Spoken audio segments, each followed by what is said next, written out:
Ito po yung property binibenta. Ito, wala dyan. Hanggang dito. Merong access po yan sa tabing dagat. Yun o.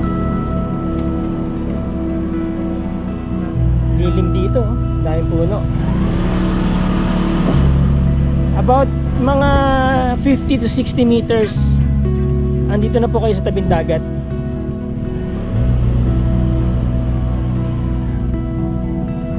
Yun. Magandang umaga po. May mga nangingisda po ba dito? Meron po.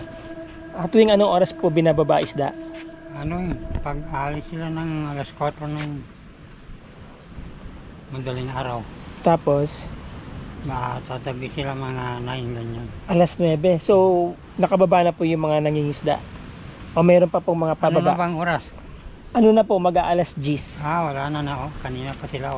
Sa hapon po wala na? Hindi, gabi naman sila Gabi naman sila tatabi. Sa gabi na po? Oo. Mga bandang anong oras po? Alas 4 sila. Pupunta sila na alas 4 ng hapon. Mga ganon din. Alas 9 ng gabi. Pasok ng mga ganyan isda. Magmula second week ng February hanggang na yun, May na yun. Hanggang May, yung susay, tangginggi. Mayroon na yun araw-araw, tangginggi. May mga nakikita po kong palutang doon. Ano po yung mga yun? Ayun ang ng baklad. Baklad po yan. Oo. Tuwing kailan po nila yan pinapandaw? Yun na, pupunta sila ng alas 4 ng madaling araw yun. Kay yan kay Buiris. Dyan lang po sila nagpapandaw pala. Marami din po nahuhuli dyan. Kung minsan talagang hanggang 3 ton nila, dalawa. Talaga, yan, ganyan kalapit? Oo. Saan po nila binabagsak? Dito lang? Dyan, may kubo sila dyan. Pwede pong mamili doon?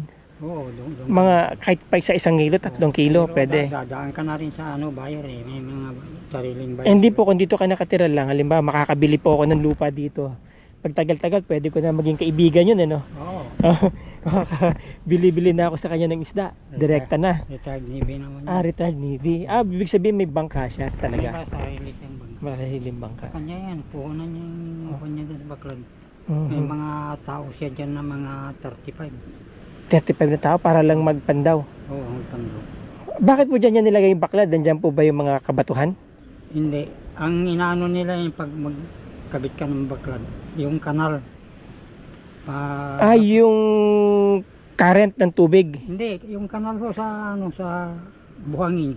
May kanal po talaga yan? Kanal ho yan Okay. Sinusorbe nila yung kanal at umang nila dito yung baklad ay yung kanal. Ipon nila ng kunti yan. Kasi po doon dumadaan yung isda sa kanal.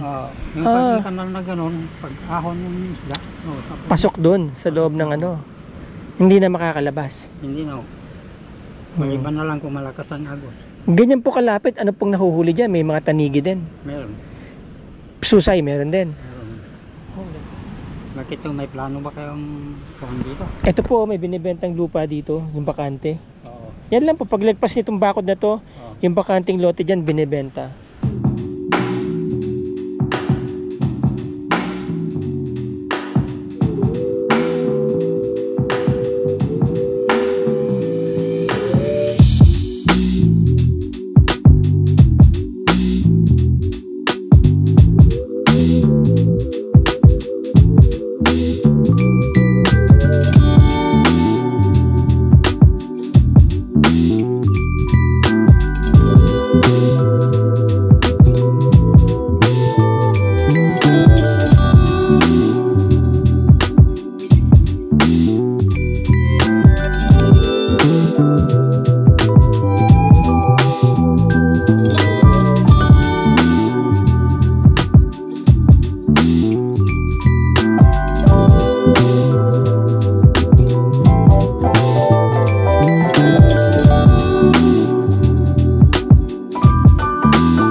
Ito po yung binibentang property pag ganun.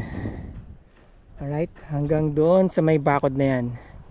Now, malapit to doon sa beach. About 50 to 60 meters. Andyan na po kayo sa tabing dagat. So mula dito yung property, diretsong pa ganon, siguro po nasa 50 meters ang frontage nito, and then papunta doon about 20 meters. At ang total size ng property ay nasa 1,000 square meters. Alright, malapit ito sa National Highway, about 10 to 15 minutes drive. Nasa National Highway na po kayo.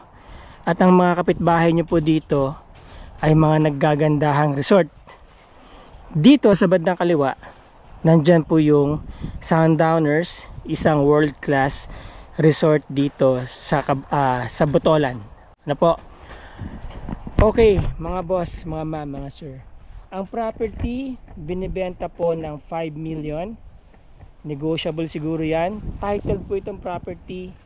Very good investment kasi alam niyo naman kapag ka beach lot, talagang merong presyo po yan, especially yung mga nasa beachfront. Now, ang advantage po nito, kapag nandito kayo sa medyo inner, medyo malayo kayo doon sa beach, mas madali ang maintenance kasi way back about some years ago, nag-manage ako ng resort namin, beachfront. Ang isa sa mga malaking challenges po kapag ka nasa beachfront ka, lahat ng bakal mo, maski nasa loob na ng semento yan, kinakalawang po. Madaling mag-deteriorate yung structure ng building kapag ka nasa beachfront ka. Kasi ina-absorb po niyan yung moisture ng alon, yung asin, ano, pumapasok yan hanggang sa loob ng mga crevices ng mga pader, ng poste, yung bubong ninyo, yung mga gripo ninyo, connection ng kuryente. Yan po yung mga malalakas na maintenance, pintura, yan po. So ang advantage nito kapag nandito kayo, hindi nyo man makita yung sunset pero pwede naman kayong lumabas, mas madali po mag-maintain ng property. Now mga boss, mga ma'am, mga sir, yung mga interesado po sa property na to, kontakin nyo lang ako. Nandyan po yung aking number, yung aking Viber, WhatsApp and Globe. Kontakin nyo rin po, pwede nyo rin po ako makontak dyan sa aking Facebook Messenger. Nandyan po yung link sa baba ng description na po. Kontakin nyo ako, tawagan nyo ako. Kung hindi ko po kayo masagot kaagad, within 24 hours, I'll get back to you. Maraming salamat po sa oras nyo. Till the next video. Ciao. Okay.